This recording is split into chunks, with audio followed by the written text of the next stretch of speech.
Welcome into the Wellness Lab, the podcast that teaches you how to create your own wellness equation. Today, I have the absolute pleasure of interviewing the founder of Alchemy of Breath and the author of Outer Chaos, Inner Calm, Anthony Abbagnano.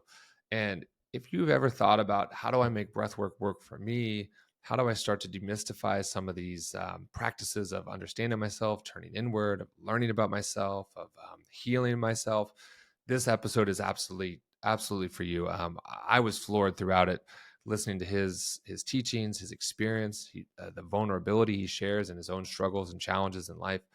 So again, if you're someone that is just confused on where to start with the breathwork practice or meditation practice, if you're scared to start, if you've heard tons of stuff on social media on how to do things correctly and it's still not working, he breaks down so many aspects of breath work and inner work today in our podcast that's going to make it simple and easy and digestible.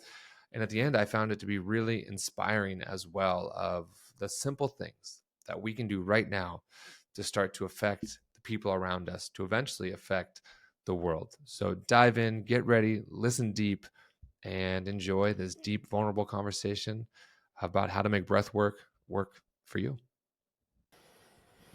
All right. Welcome into the Wellness Lab, the podcast that teaches you how to create your own wellness equation. Today, we have the pleasure of speaking with Anthony Abbagnano. Anthony, welcome to the show. Thank you so much. I'm really delighted to be here with you. Likewise. And we've already got the Italian, English, European, Gemini connection going between the two of us. So everyone get ready if you're listening. Yeah, that's right. Who knows what's going to unfold here right now? Yeah. I love it. Well, Anthony's a breathwork teacher. He's an author of his new book, Outer Chaos, Inner Calm, and all around kind of enlightened spiritual being. I'm getting the vibe real quick here. Anthony, I'd love to just first congratulate you on your book, and also what inspired you to write a book and share as so much knowledge that really feels to me that's poignant for what we're going through in our worlds right now with a lot of chaos outside. Yeah, I was told to, basically. It's that simple. I've actually written 4 books, and this is the last one I've written and the first one that I'm publishing, because it feels like really the most urgent. And it's all about how do we actually transform from this reality of being informed and influenced by our outer world and actually turn that around and become the influencer of our outer world. So it starts off by creating that still spot inside, but actually then it becomes about how do we emanate more truthfully and authentically that there is an alternative way. And I think one of the problems we see in the world today is that people unconsciously perpetuate conversations that are about battling and winning or losing and polarization. And sometimes when we get activated or wounded, we feel we have to answer back in some way. And so what I purport, of course, because I use the breath, is just to take that one moment, to take one breath, and maybe use that one breath to take another 10 if you have to, but to start to consider what would a different conversation look like. And that's really where we move towards leadership of a different kind. And what do you mean when you said you were told to write this book? Up there, I just, I mean, the last half of my life has been devoted to giving back. I had a very successful youth and I had 2 or 3 successful businesses. And I kind of exhausted the inquiry of what that might mean. And all that time I'd been kind of curious about spirituality. I had some very powerful spiritual experiences as a child. And being a Gemini, you could probably relate, but I kind of had a foot in each world, and then it felt like I was going to do the splits because these worlds were not converging. They were becoming so extremely different from each other that I actually stopped. I stopped doing everything. I sold my company. I moved to the East. For the first 7 years, I just meditated and did yoga, and a lot of sitting and a lot of allowing the old A-train motors slowly come to a halt. And then I had the advantage, I have to say, of a really serious illness. I was infested by parasites. And that was pretty much a turnaround for me when I came on the edge of life. That when I got to the very edge of life, then I realized, okay, my comeback has to be committed to helping people meet this transition. And I think we all get to do this right now. I was listening to the founder of the Oura Ring speak a few months ago at the Sages and Scientists Conference, and he said that he foresaw that the technological age is going to actually come to a close in this decade with AI. And what's going to open now we've exhausted all forms of materiality is more spiritual integration into our daily life. And I've been an early adopter of that for the last 35 years or so. So I'm delighted to hear someone else say that, because that really resonates for me. It really feels like it's the right time to understand how we can use, especially the breath, how can we use inspiration to change the realities and the material, physical realities that we live in. Yeah, I love what you just said. And again, the Gemini connection really just landed for me. You said it was like you're doing the splits and that you're living in both worlds. And it's interesting you're talking about this. I had released a podcast last week about my own journey of leaving my corporate career, and had said, to this day, that's the hardest decision I've ever made. Harder than opening businesses, harder than getting married. There was so much identity wrapped up in it for myself, and it sounds like for you that it took me 5 to 7 years to release that and not consider going back. And it sounds like you've had a similar experience, but that split of, am I in the physical world, am I in the spiritual world? And I did both. I went all in on the physical, then I abandoned the physical, and I went all in on the spiritual. And I found that both of those for me didn't make me happy. I was leaving. Both of those had unfulfillment in them, and it wasn't until I learned to bring them together more through Tantra where I was like, oh, this makes sense. So yeah, it's great to hear others that are leaders come out and say, hey, there's a different way to do it, when you've been in the back end going, hey guys, come on. What how do we let's dive into the breath. I mean, how do we use breathwork? So popular, which I think is great and a little dangerous. You got a lot of people that are young teachers leading the way. Let's talk about breath. How do you see it? How is it important? How do we use it? How do we use it to break free? I'm really interested in your thoughts on all this. Yeah, well, first of all, I want to appreciate what you just said, because I think it's so true. I'm afraid the bar is dropping in terms of the standard and the safety that's being offered with the use of breath. And it's somewhat a sad irony that it's referred to as conscious breath when there's so much unconsciousness about how to use it. But I've been involved in, let's call it transportative breath work since I was 8 years old. It's my first experience. And it's always been to me my best friend.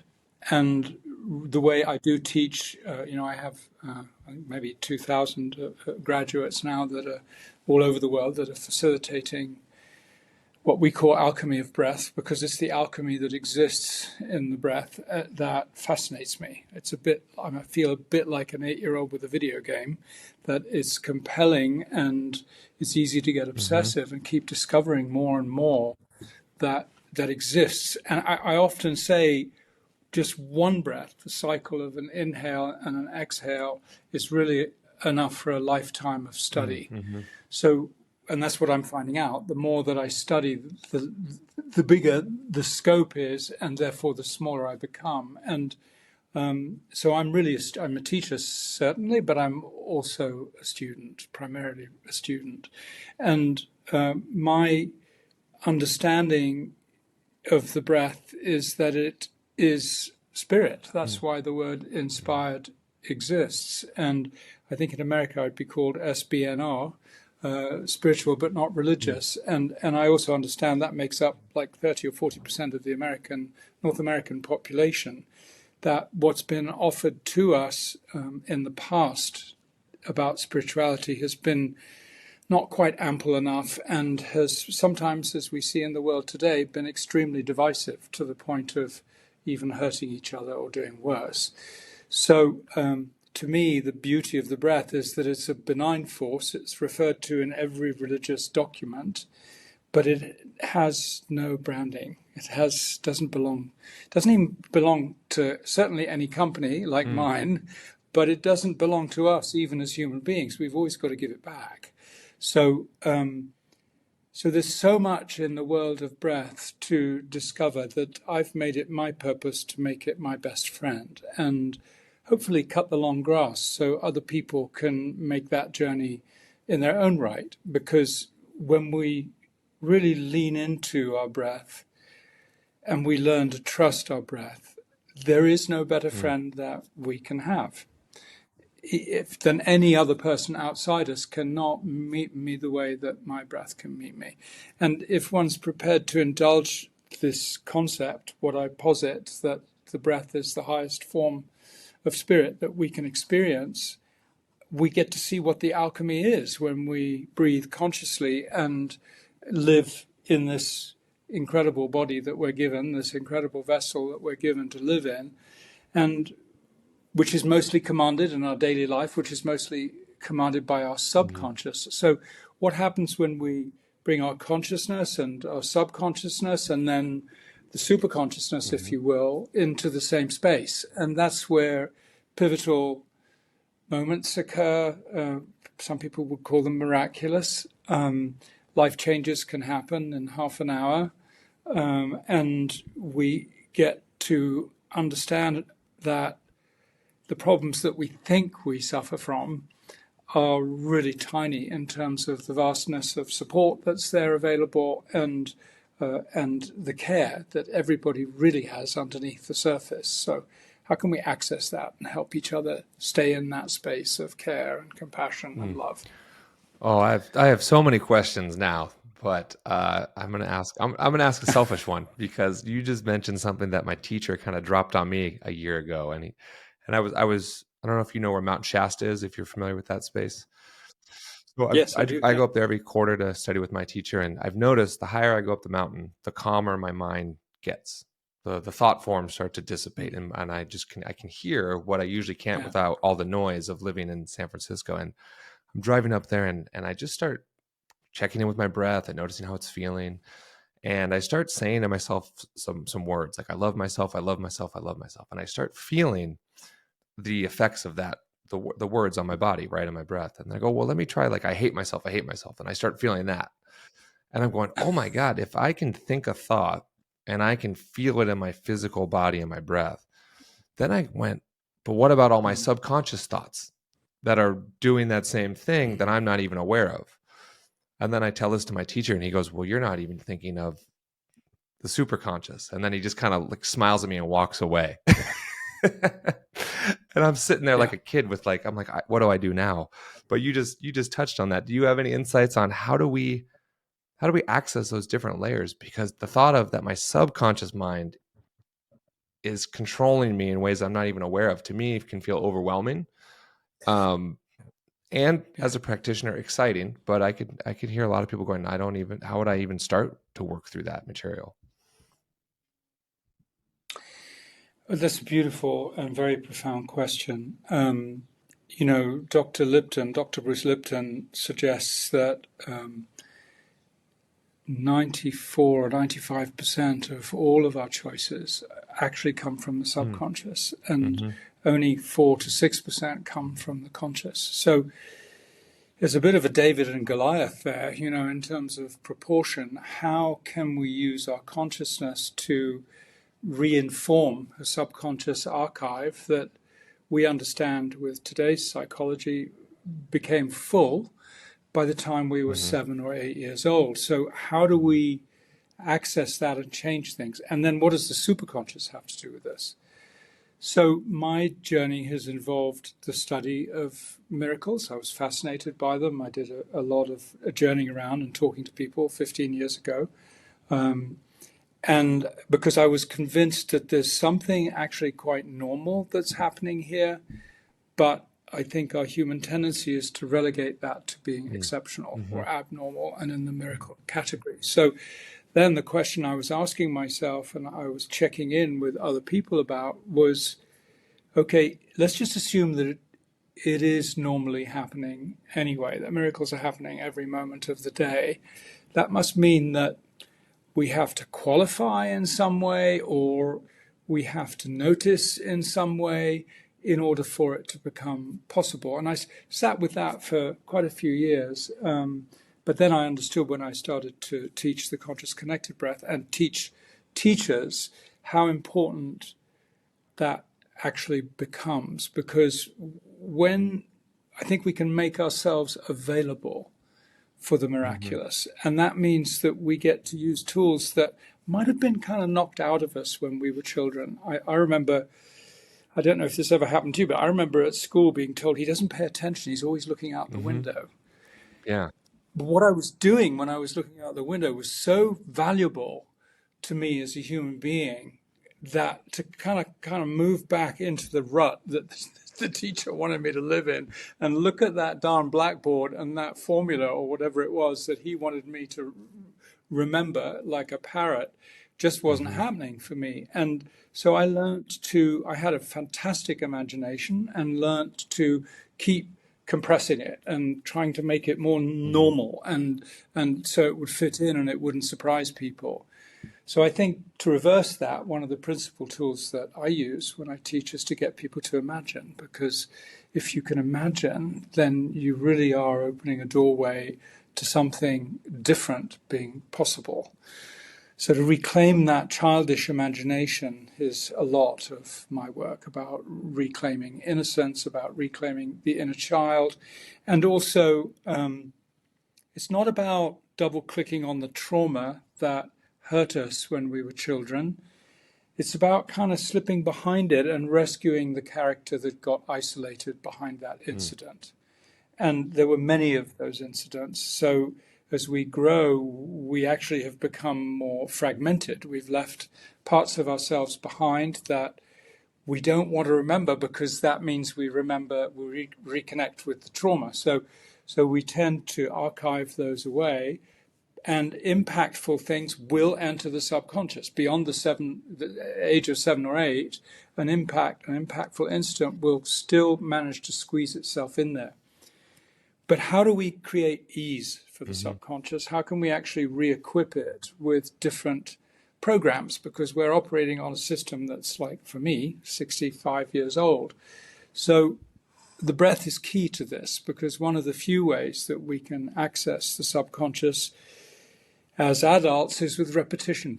And so when I breathe consciously and I do it repeatedly, it's a little bit like a drip of water on a piece of granite. After a few years, it's going to cut a groove in it, and it will carve a path. And that's exactly what happens when we breathe repeatedly and consciously. But the key, one of the big keys to allowing the miraculous to happen, is a little bit of a challenge, because it's not to need it to happen. So as we sit there and we breathe, if we come into a state of need, or I've got to get somewhere to get this, it's not going to work, because the miracle is now. It's nowhere else. It's happening right now in this moment, and it's up to us to be able to wake up to it without a judgmental mind. Unconditional quality of attention needs to be given. So then things can happen. And I mentioned being in the same space earlier on, but really I see it as like almost like a column, that if I can use my consciousness to align myself with my subconscious and the superconscious, it's a bit like, I remember as a magnifying glass, we'd take the sun. Did you ever do that as a kid? You'd put the sun through a magnifying glass and you'd burn a leaf or something like that. When all three are aligned perfectly, something magical can happen. And that's when the leaps of consciousness and quantum growth occur in the breathwork world. So and a lot of this is mistaken, unfortunately, today for a great way to get high. I used to do plant medicine, now I do breathwork. It's all true. We can do that. But there's something different about the breath. It's a direct connection, and we're doing it. We're doing the work ourselves. And so for me, it's been my tool of choice ever since I first discovered it. There's so much what you're saying is landing on me, and again, so many questions. I'll do my best to distill them down. It sounds like you're saying to access the subconscious mind and maybe the superconscious mind, that we need to be curious, that we need a sense of going in and Yeah. really wondering what is in there. And you didn't quite say this, but I'm wondering, you said it's maybe 95% subconscious. Are we learning to tilt the scales over time? Maybe we get to 6 or 7%, and that's when we start to access a lot more, and we can start to be like, wow, I'm awake. I'm noticing things I wasn't. Yeah,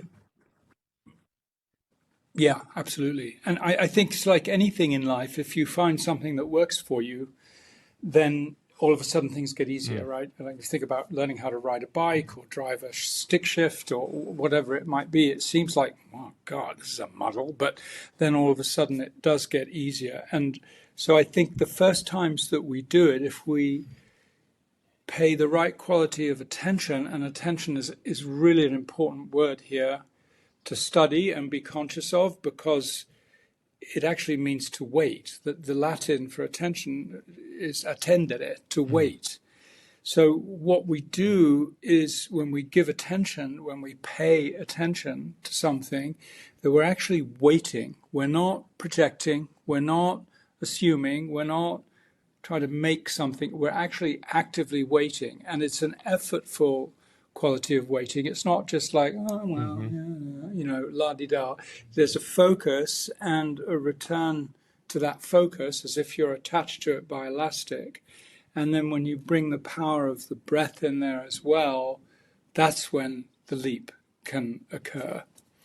And then it becomes a question, well, how do I keep that? Because it can be a bit like a dream state, a breathwork session where you have a peak experience and then you come back Mm-hmm. down. And a lot of people are happy with that, and a lot of people offer that. I'm different than that because I feel that that needs to be where the bar sits, not where the peak Mm-hmm. was. Mm. That's how do I make my life like that? What's happening in between the sessions? And that's why the book was born, because it's really based on the backbone of my training for students, is that it's an inner journey they need to complete. So if one of my students in Canada 3 months ago on the MAID program, who was helping a couple, he wanted to exit, and he and his wife wanted her to be there with them. In order to be able to sit in that kind of a situation and not shy Mm. away, to be fully present, you've got to be able to do your own work. You've got to be able to look at yourself in the mirror and to be at peace with what you see. Otherwise, you're going to project your insecurity onto other people. And in the breathwork world, there are some very deep and powerful journeys, and some of them are wonderful, orgasmic, and some of them are really challenging. So when when you have a client who might be suicidal or heartbroken or in a Mm-hmm. major life transition, a crisis, we need to be present with that. And that's the importance, I believe, of the book, is that it really helps us understand how we can get there. It gives us a simple template that we can employ. And one of the special things about it is everybody who reads it gets to join a book club and meet other people that are reading the book at the same time. So we get to do this in community. It's not just Mm-hmm. I'm sitting in my bedroom and my wife's next to me and I'm shy to tell her what I'm reading or whatever it might be. It's like, oh my God, there are other people that have things they want to share and own up to as well. The shame that I feel so lonely in is actually, maybe it's not so personal after all. Maybe it's a human part of the human condition. And if our goal is to arrive at unconditional love, which I hope it is, I hope it's definitely my goal, then I get to love myself in all my conditions and then love you in all your conditions Mm-hmm. too. So it's a journey, but it's an exciting and fruitful one. Yeah, it really is. And there's such a different, if you look at it as a journey, that helps the journey. It helps to make it more enjoyable and even more fun, even when it's really challenging. You said something that I've actually personally worked through is, for me, breathwork has had a half life. And I'll spend an hour in the morning and I'm sitting there and I'm doing all my techniques, and by the time I leave breathwork, I'm on fire and I'm lit up. But then by 12 o'clock, after I've had some meetings and I've caught myself in some judgments and I've done some things that are challenging, I'm going, oh, now I need to go back into my office and do another hour of breath work. So for me, I started realizing, oh, there's this half Yeah. life that I'm not quite able to sustain this state. So how do we, Yeah. once we get there, how do we stay there? Because I mean, that's why people are using psychedelics. They want to go there, they touch it, they come back down to earth, and it's like, what do I do now? It's like, well, Sure. you can't. The peak isn't Well, the I think goal. it's in. Sorry. Yeah, go for it. Yeah. Yeah. Thank you. I think it's in the Mm, minutiae. You know, we think we're so accustomed to thinking that we've got to make the one giant leap, right? And that when we get there, we've got to think about what the next one is. You know, our whole orientation is towards accomplishment and goal setting, which is great. It all has value. I don't want to, cast that aside at all. But there are other things going on too, like you said, the journey. So to me, the best way to be able to incorporate a permanent state of mind as a result of breath work is to make breath work significant in all of my day. mm, And so a conscious connected breath, for example, is really not indicated if you want to drive a car. You're not going to be driving a car and doing a conscious connected breath because you might think you're flying, but your car will probably hit someone and it's not going to work. But being conscious of your breath is really 60% of the job. If you can decide to breathe consciously, so just to be aware of your 5 seconds in, 5 seconds mm, out, what box breath, whatever breath you want to use, if you can be aware that that's what you're doing, then you develop an equanimity that exists in meditation or exists in a breath work, that you are always in touch with the witness. You've got one foot in the witness place. And so when you feel that impactful statement coming, or you open that email and, oh my God, I was supposed to deliver that yesterday and I didn't, I missed that appointment, your go-to is going to be your breath. And if you create little practices, you don't have to bite the whole wedge off in one go. But mm, if you create little practices, they're more valuable than the 1 hour or the 2 hour conscious connected breath session. Because what will happen over even as little as 2 or 3 weeks, if you take something like the coherence breath, which is an easy in 5 seconds, out 5 seconds through the nose, after the first 4 or 5 days, you'll begin to realize as soon as you feel any tension in your body, you're going to start breathing that way. mm, And after 2 to 3 weeks, if you maintain the practice 3 times a day, it then, instead of being your go-to breath, it becomes your come-from breath. It's just like by default, you're sitting in the queue in the bank, you're sitting in your car in a traffic jam, you're late, and the cashier's there. You're just breathing. You're just breathing through it, and then when you raise that low bar that high, then the high bars, the ones that can happen in a focused and effortful, conscious, connected breath session, well, honestly, they become a little less mm, fantastical. And I've had people come to me and say, well, it's not as strong as it used to be. And I say, well, no, it's not. But how is your life generally?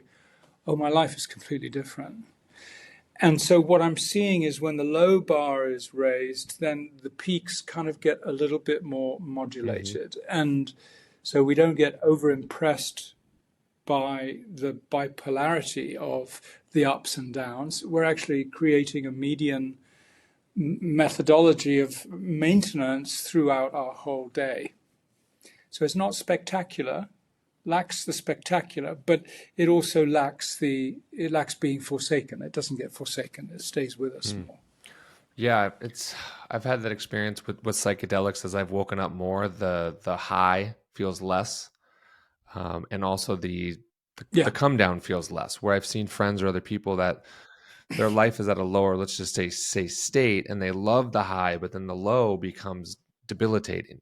It's a week or two of depression, and it's that gap between the peaks and the valleys yeah, that become overwhelming. So it sounds like as we're decreasing the gap between the high and the low, we get more of an equanimity. We get more of a life that's, oh, this is nice. But then, have you found that students struggle with the boredom there? Um, no, because I think their consciousness is Mm. raised, so they're looking at different things. They're looking at a different screen than they would have been before, that might have been boring if they had to stay looking Mm. at it. Mm-hmm.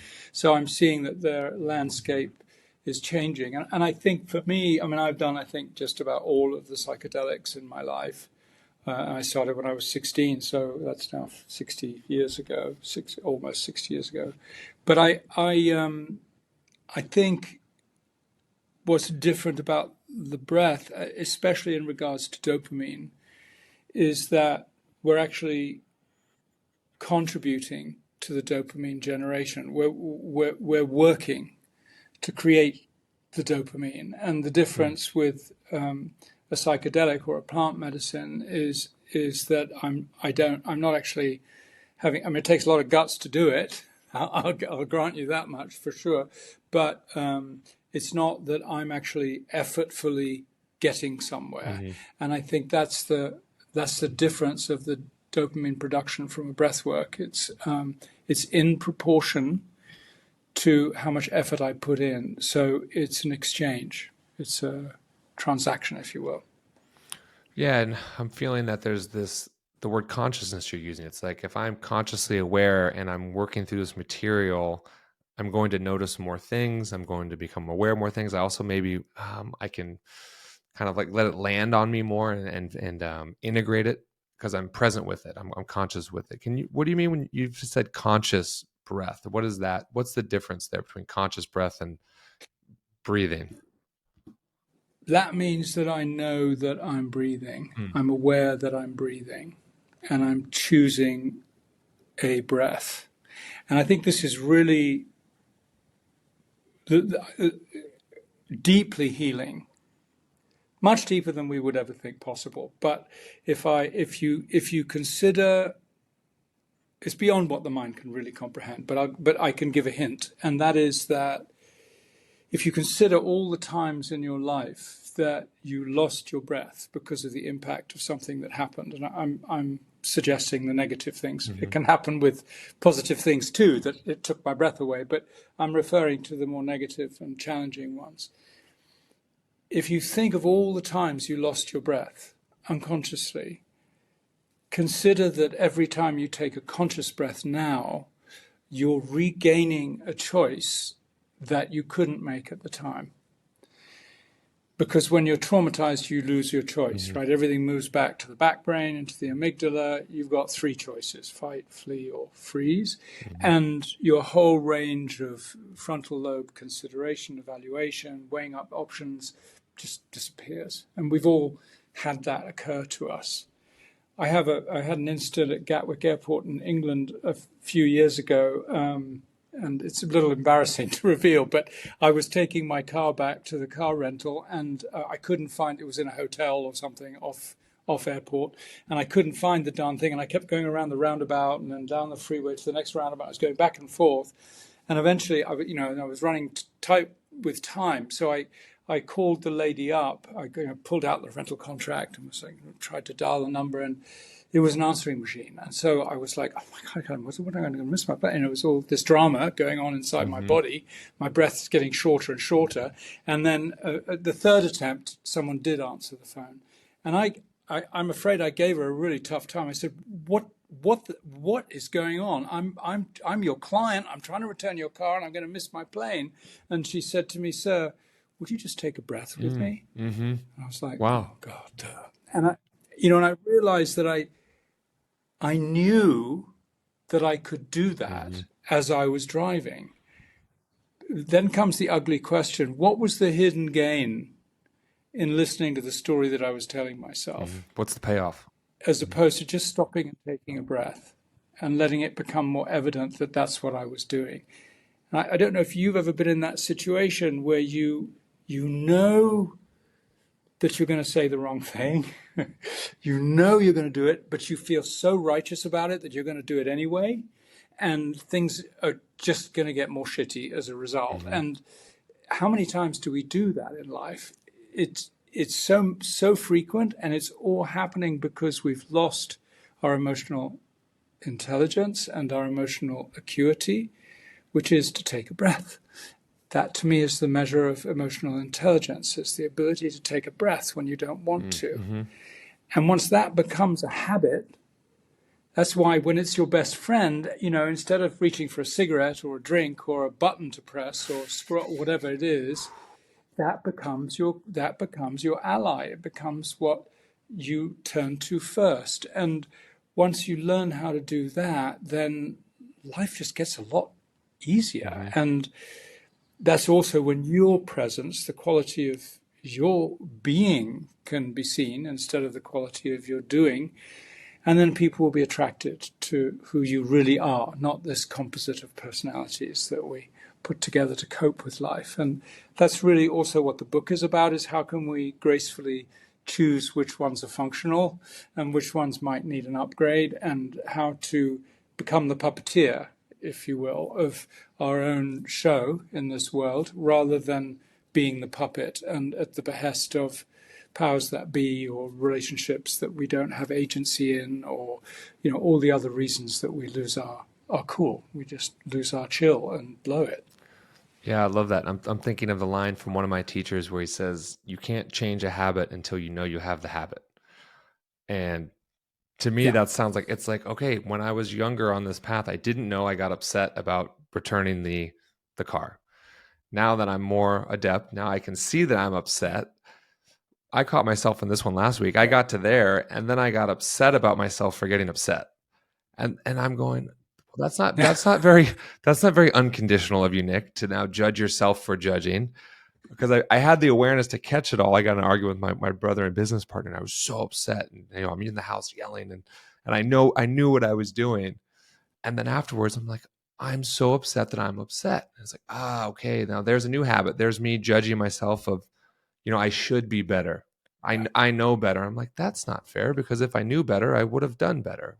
And you hinted at, yeah. but if I wanted to do better, I may have done better, because there's a payoff. Can you talk about that? That we're getting something from losing control. We're getting something from losing consciousness. There's a payoff that's happening. Yeah, I think that's about the comfort zone. Mm.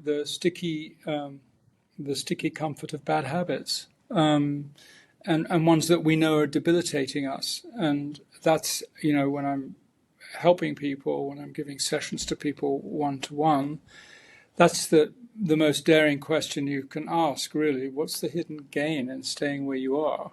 There's obviously a reason that you want to stay where you are. Are you willing to own that? Are you willing to admit to that Mm. reason? And like you said, I think as soon as someone is able to do that, we have a point of departure. But if there's a story covering it up, and well, I don't know, I mean, there certainly is resistance to going that deep. But as Fritz Perls said, where there's the most resistance, there's the most possibility. So when I work with people, I think resistance is delightful. I think it's wonderful. It's human, and resistance can be a really useful guide.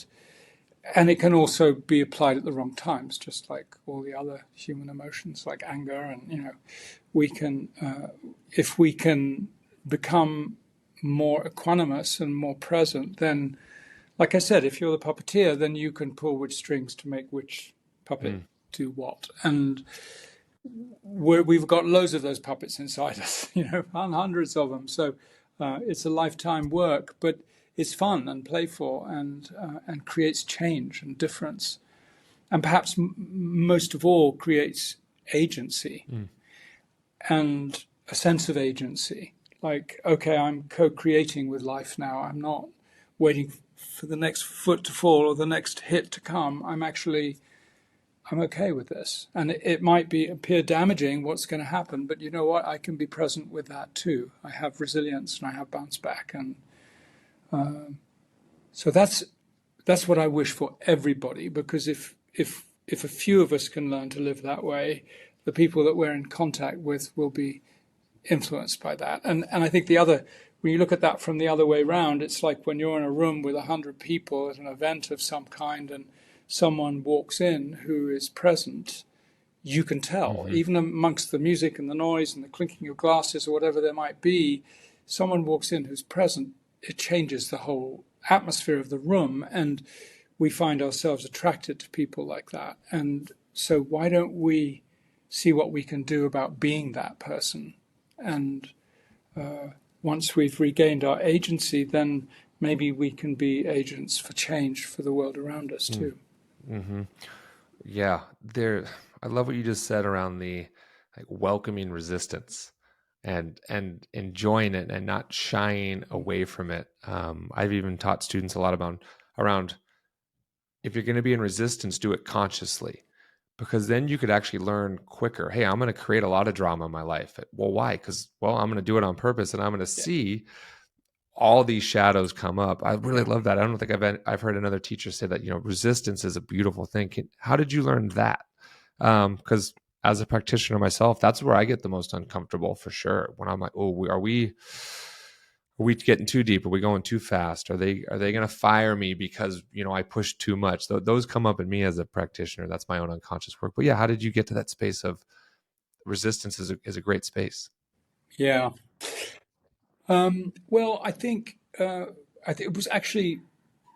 Have you ever heard of Gay Hendricks? He's a Californian, and he and his wife Katie Hendricks have something called the Hendricks Institute, and I studied with them several years ago, a couple of decades ago, conscious living and conscious loving, and I became a coach for that work, and then I studied with Gay longer about writing. He gave me a writing course, and we talked about resistance. Resistance became really important, and I think that. First of all, in any journey that we make, if we haven't met resistance before we complete that journey, I would question whether the journey is complete. Mm-hmm. Because resistance needs to exist. And once you accept it as an energy and as an impersonal energy, then it's like anxiety. It then becomes a question of where are the knobs and dials so I can learn to amp parts of it up and turn other parts down, and how can I become the master of this experience rather than being the victim of the experience. So resistance, and I have a whole chapter on this in the book. Resistance is a gift. It's an incredible gift. It gives us the power of discernment, of distinguishing, of making good choices. It's like doubt. They're both very useful things, but we have branded these things as negatives. Like confusion. We think confusion. I remember once being with my girlfriend in Naples, and we were going to visit her family, and I called up her brother and I said, "Look, I'm really confused. I don't know where I am." And she went, "Don't tell him that. It's my brother. Don't tell him that you're confused." And I was like, "What? Why? Why not?" It's like to be confused is to exist in the place where the most possibility lies. Anything can happen if we allow ourselves to be confused. But our fear of the unknown is so big that and you know this as someone who's had experience with psychedelics, there's that moment where you pop the pill or you drink the drink or whatever you do, and you realize, okay, I've just done this. Now I'm on my way. And there's something you have to let go of at that point, right? It's like, okay, here I am. I'll take what comes. And I think if we learn to develop friendship with these things that we consider our enemy, it just becomes like that moment of like, okay, that's what's here. I can be with that. Tell me what you want. Let's have a chat. Come and have a cup of tea. Let's communicate about this. It sounds like you're almost alluding to the hero's journey in a way, that there is no story without the challenge or the resistance or the failure or the wanting to quit. Yeah. That's right. I am, and I love Joseph Campbell's work a lot, and there's another man's work which is called The Writer's Journey. I'm just seeing if I have the book. I can't remember his name. It's called The Writer's Journey, and it's kind of an upgrade of the Hero with 1,000 Faces for me, because it's more about today's world, and it uses movies as ways to understand the analogies and the experiences that we have. So yeah, the book and my work is very much inspired by Joseph Campbell's work, because I think there are some principal messages for those of us that struggle in life, especially if we feel a sense of overwhelm, which is that we forget that something else is waiting to happen. Something else is waiting to happen, and it can't happen until we notice it. But when we're in an overwhelmed state, we can't create the space to notice anything. We become robotic and reduced. So once we take that one breath and we begin to create agency in a victim space, then we can start to pay a different kind of attention. And I think they say if you go into pitch darkness, into a dark cave, it takes 36 seconds for your eyes to begin to notice different shades of darkness. So if we're willing to stay in that unknown, I think it's such a great analogy, because if we're willing to stay in that darkness or in that unknown space for a little while, then we begin to notice differently, because we're deprived of our normal stimuli. Then we begin to pay a different quality of attention, that waiting again. And when we dedicate that attention to any situation and we notice something that's different, that means that there's a doorway to a different outcome. And that's where we get to participate in the unfolding of what wants to happen, instead of just dreading or waiting or being haunted or ferreting around uselessly. We can actually become co-creators of this thing we call life and play. And I love the way you're talking about challenging aspects of ourselves and our personalities and our parts and our fears, but going in there with a sense of unconditional love.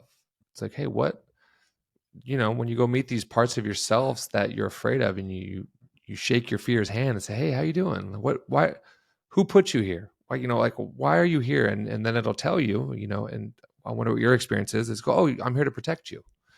You put me here, your parents put me here to protect you. And you go, oh, wait, so these deep aspects of myself that I hate actually love me where no one else will love me. And then when I found those moments, it's like, oh God, well, why wouldn't I love you back? Because you're one of my best friends too. And I can feel, as I'm talking about this experience, there's a softening in my energy, and you have that too. How have you developed such a state of equanimity when talking about these deep aspects that are extremely challenging to the human condition? I mean, we're talking about things that we all struggle with, yet you're talking about them in a way that not many people can, or at least not many people do. I would like to upgrade that language, because I think we all can. Yeah. Well, I think I've really hated myself. I've really, really detested myself. I've despised myself. And to climb out of that pit authentically without finding a system or a coping system has meant to really really discover the power of grace, and to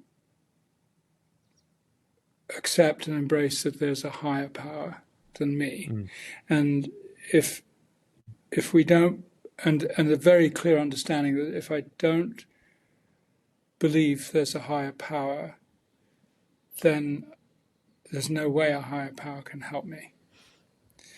And I think the maybe a candle at the end of the corridor or the end of the tunnel of this journey for me of self-hatred, which was like 6 different midlife crises, almost suicide ideation crises, and in my 40s and early 50s. And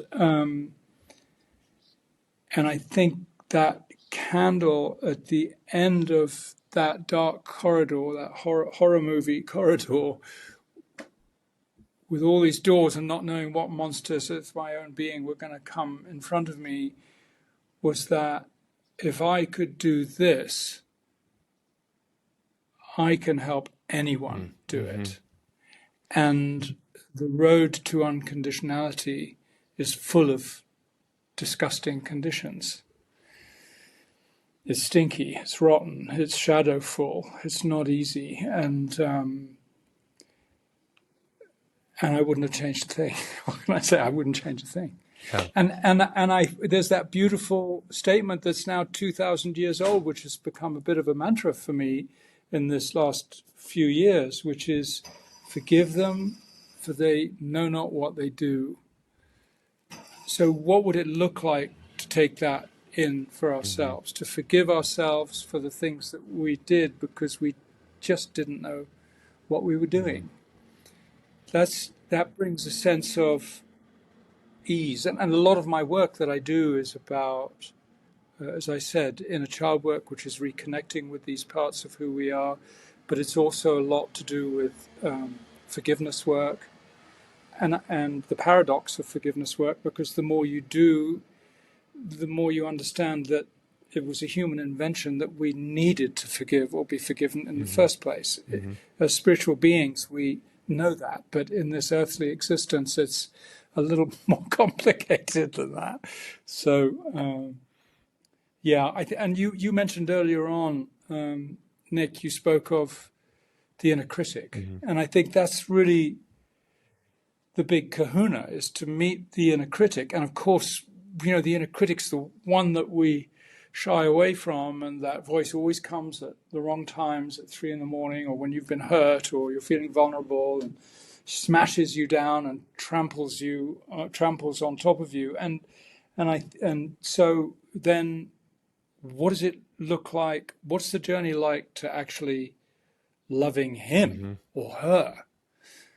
Because when you think about it in practical terms and pragmatic terms, that it's like your own spoilt child in a being that's stomping its foot and has adopted a voice that someone else said, something that someone said once in your life.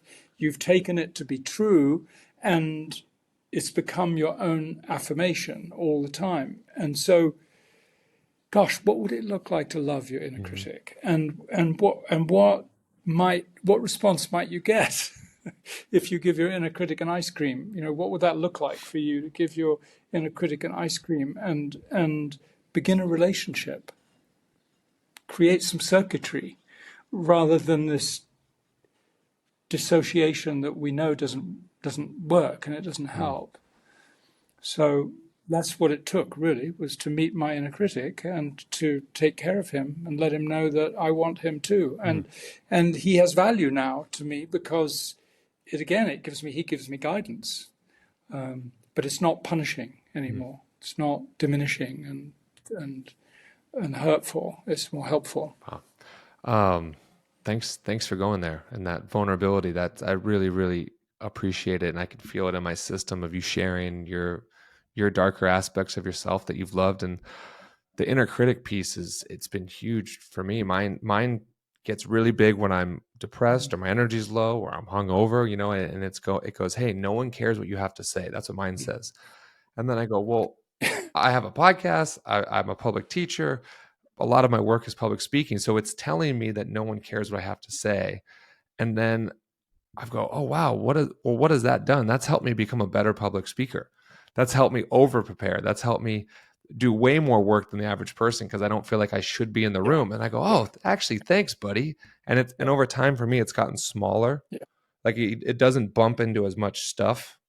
But he's always kind of there, but he's more whispers to me now, and then when I get low, he gets loud, and that can be a way for me to realize I'm less conscious, that my energy is low and I need to kind of up my pranic state, because that's when he gets loud. So, but you and I are talking through experience. I hope that's when you're listening to this, we're talking through experience. This isn't something we've read in a book. It's things we've worked, and it's not easy work. But what I'm hearing, Anthony, what you're saying is it can help make life easier. And that's the paradox. There's two different things there. Yeah. Yeah, bless you for your share. Thank you for sharing what your journey has been with it too. And I love how that's the power of taking that outer chaos, establishing the inner calm, and then being able to appreciate that, oh, what I thought was troublesome is actually helping Hmm. me. And I just want to speak for a moment about what you mentioned about questioning your value as a podcaster. I'm not the one that can give you reassurance, but I do remember one thing I learned from Gay Hendricks when we were doing the writing course like 15 years ago or something. He said, if you feel that what you're writing might be rubbish, and if you feel lonely, and if you lose your confidence, and if you just want to bury it at the bottom of the closet sometimes, and if you just sit there and look at it and you think it's absolute drivel, Hmm. then you're a professional writer. So there's something quite comforting about that, because if you were super comfortable in the work that you did, if I was super comfortable, I think I could just put my actor out there and I Hmm. wouldn't have to be there myself. And I think at the end of my life, I would look at that and say, I regret not having been there. So I think the beauty of the work that you do and that all of us do is that we're really here to serve. Hmm. It's not, we're not chasing rainbows, and it's not about feathering our own nest. It's really about an authentic desire to make some sense in a pretty senseless world. And the more we can join together in that and support each other, and those of you that listen to support the other listeners, there's something very powerful here. And our motto recently that we're now beginning to spread more and more is 10 to the power of 9. And what that means is a mathematical formula that means if I find 10 people and I can help them find ease or raise their consciousness in some way, and those 10 people each find 10 Hmm. people and do the same thing, if we can do that 9 times in a row, we've reached 1 billion people. So I didn't know this, but when I went to the Sages and Scientists conference last October, and I was on a panel with Deepak Chopra, and I heard him say, our mission is to reach 1 billion people. And I stood up and I went and shook his hand and I said, thank you. Our mission is exactly the Hmm. same thing. It's 10 to the power of 9. And I'm just finding more and more people in the world, when they hear that, they're getting goosebumps, because if we do this together, even though you've got your podcast and I've got my company and if there's a connection between us, this is going to get a heck of a lot Yeah. easier, and we can really create some fast results. Well, So I just got the thank you for I being a just part of got that. the goosebumps. Thanks. There we go. Appreciate that. You got There the you go. That's goosebumps, when I yeah. know I got to pay attention. Yeah. And when you're saying that to me, that makes it really simple and it demystifies changing the world, because you're not going to change the world. You can change yourself, and then that affects my wife, your partner, the people we work with, and then it becomes these Yeah. like invisible ripples that we'll never know the effect of our work. But Yeah. there's a trust and a faith that it's almost like candles lighting each other up, and it gets easier, and then it develops almost like a momentum, is what we're seeing in the world now for sure. But it makes it so less Yeah. daunting to reach 1 billion people in that from that way. Yeah. And the beauty is that you can look at people and go, that makes you 1 in a million. 1 in a billion. I mean, you're 1 in a billion. We all get to be Yeah, 1 in a billion together. that's so How good. sweet is that? That's so good. That'll give some people. Oh yeah, I am. You're right. Okay. Um, well, let's. This has been great. We could talk forever. What to bring it kind of bring it in for a landing. I like this question. Yeah. If we removed your company, your books, everything that you've created, and you could only recreate one thing to bring it back into the world, what would that be? What would be that message, or what would be that piece of work you would bring back? Gosh, what a beautiful question.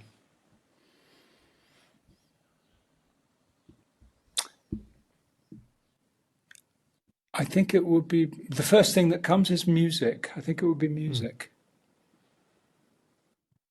So watch this space, because I'm now writing music again and looking forward to singing. I think the power of messaging through music is enormous, and those goosebumps can come really readily. If I have one message that I wanted to give, my prayer is that each of us can wake up in the morning committed to doing a random act of kindness for somebody that we don't even know, maybe. If we could all start to do that, I think there'd be a massive uplift in the world. So if there's a request or a call to action from me, that's what it would be. I will do that today. I will do that. I'll commit. That is, man, imagine if you did that every day. Yeah. You know, in Italy, they have this thing, it came from Naples again, and it's when you go and buy a coffee, they have something called a caffè sospeso, which means a suspended coffee. And I've been living where we have our community center and retreat center here in Tuscany now for 5 years. And every day when I buy a coffee in the bar, I always leave enough for a caffè sospeso. Today was the first time in 5 years that the bartender, when I did it, she said, "Oh, by the way, I wanted to tell you, there was a woman who came in yesterday who clearly didn't have a lot of money and she was really stressed. And so I gave her your caffè sospeso." And she said, it was just wonderful to see her face. You know, and that was for me, that was the circuitry, you know, was connected then, like the cause and effect it was just wonderful to hear. So even if it's just going into your local coffee bar and inventing this new tradition of a caffè sospeso, I'd like to pay for a coffee for someone that really needs one. Whatever it is that is helping to spread some goodwill and some love in the world.